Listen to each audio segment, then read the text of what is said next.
bank was about to take their farm. Then 50 bikers showed up and changed everything. Short recap of episode 1. In the previous episode, we met Walter and Helen Parker, an elderly couple who had spent their entire lives working their family farm on the edge of a small rural town. The land had been in Walter's family for nearly 70 years. His father had built the barn, planted the first crops, and taught Walter everything he knew about farming. For decades, the farm had been their pride. But years of drought changed everything. Crops failed. Equipment broke down. Debt slowly piled up. Eventually, the bank sent a letter giving them a final deadline. If the debt wasn't paid within 2 weeks, the farm would be taken away. One afternoon, during a long road trip, a biker club stopped by the farm stand after seeing a roadside sign for fresh eggs. That simple stop turned into a long conversation on the Parkers' porch. Marcus, the chapter president, listened carefully as Walter explained the situation. The bikers saw the dry fields, the aging tractor, the empty farm stand, and they realized the couple was about to lose the only home they had ever known. Before leaving, Marcus asked one important question. "How long do you have?" Walter answered quietly. 2 weeks. The bikers rode away that afternoon. But Marcus wasn't planning to forget the farm. Half a mile down the road, he pulled the group over and said something that would change everything. "I think this farm is about to get a lot more visitors." When the elderly couple woke up that morning, they expected another quiet day on a dying farm. Instead, they heard something they hadn't heard in years. The deep rumble of dozens of motorcycle engines rolling down their dirt road. By the time Walter stepped onto the porch, the driveway was filling with bikers. But they weren't there for a visit. They were there to save the farm. And before the week was over, the entire town would witness something that no one expected a biker club to do. Before we continue the story, take a moment to support the channel. If stories about real people stepping up for others inspire you, make sure to subscribe to Hidden Heroes. This channel shares powerful stories that remind us that kindness, courage, and community still exist in the world. Before we continue, we'd love to hear from you. Where are you watching from today? Hidden Heroes viewers come from all over the world, and it's amazing to see how far these stories travel. Now let's return to the Parker farm, because what happened next was something Walter and Helen never expected. Walter woke early the next morning like he always did. Old habits didn't disappear just because the farm was struggling. He stepped outside with a cup of coffee and stood on the porch, looking across the dry fields. The morning air was cool, and the sky was beginning to glow with sunrise. For a moment, things felt peaceful. But then he heard something unusual, a low rumbling sound in the distance. At first he thought it was a truck on the highway, but the sound kept growing louder. Helen stepped outside behind him. "Do you hear that?" she asked. Walter nodded slowly. Then the first motorcycle appeared at the end of the dirt road. Then another. Then another. Within seconds, the quiet farm road was filled with motorcycles. Dozens of them. Walter blinked in disbelief. The riders slowed as they approached the farmhouse, engines rumbling deeply as they rolled into the yard. Marcus removed his helmet and smiled. "Morning, Walter." Walter stared for a moment. "Well, I'll be." "You weren't kidding about visitors." Behind Marcus were nearly 20 riders. Some Walter recognized from the previous day. Others were new. Rick stepped forward carrying a toolbox. "Figured we'd come lend a hand." Walter looked confused. "Hand with what?"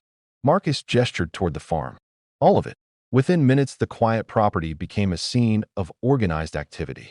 Some riders walked toward the barn. Others inspected the tractor. A few examined the fences that surrounded the pasture. Helen stood on the porch watching with wide eyes. "What exactly are they doing?" she asked softly. Walter shook his head. "I think they're fixing our farm." The barn roof had been leaking for months. 2 bikers climbed ladders and began replacing damaged boards. Rick and another rider opened the tractor hood, studying the old engine carefully. "This thing's older than me," Rick said, "but it can still run." Nearby, several riders started repairing broken fence posts. Dust filled the air as hammers and tools echoed across the farm. For the first time in years, the property felt alive. Helen wiped tears from her eyes. "We didn't ask them to do this." Walter nodded quietly. "I know." Marcus approached them. "We know you didn't ask," he said gently. "But sometimes people need help whether they ask or not." By mid-afternoon, the riders had already accomplished more than Walter had managed in months. The tractor coughed to life after hours of work. The barn roof looked stronger. Fences stood straight again. But Marcus knew the biggest problem still remained. The debt. That evening, the riders gathered around a long wooden table outside the farmhouse. Helen had insisted on cooking dinner for everyone.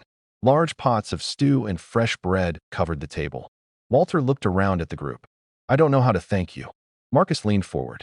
You don't need to. Walter sighed. The repairs help, but they won't stop the bank. The riders fell silent. Everyone knew that was the real battle. Marcus tapped the table thoughtfully.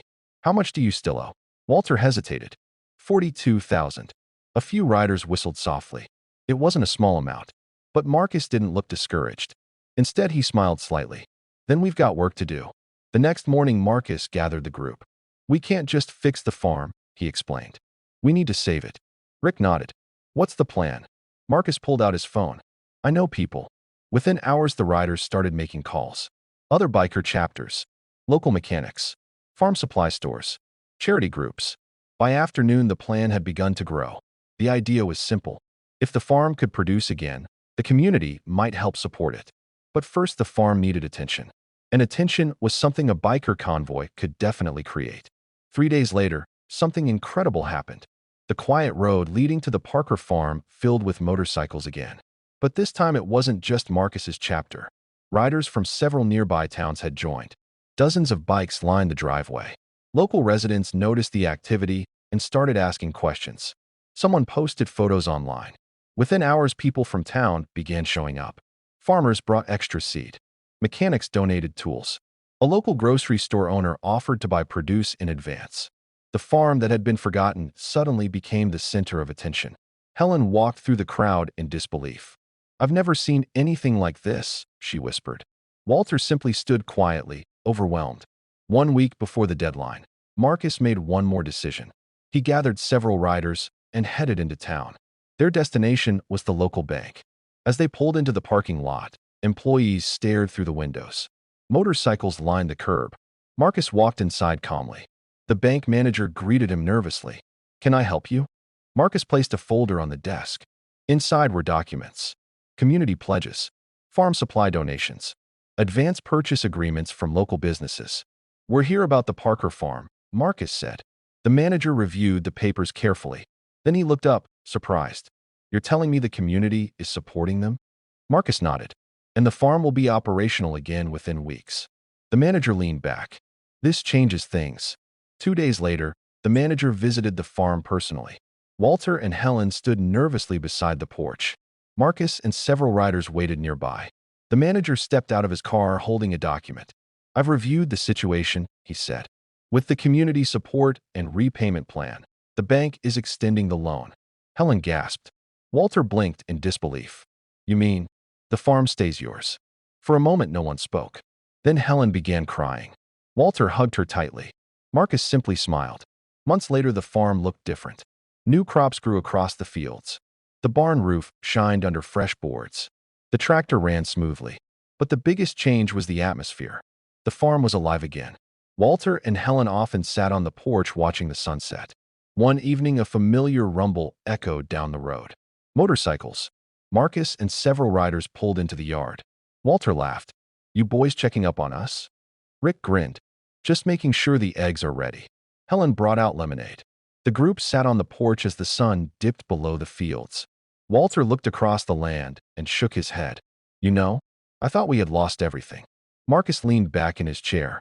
Sometimes all people need is a little backup. Walter smiled. And sometimes that backup rides motorcycles. The riders laughed. And the old farm, once on the edge of disappearing forever, stood strong again. Because a group of bikers decided that some places and some people are simply worth fighting for.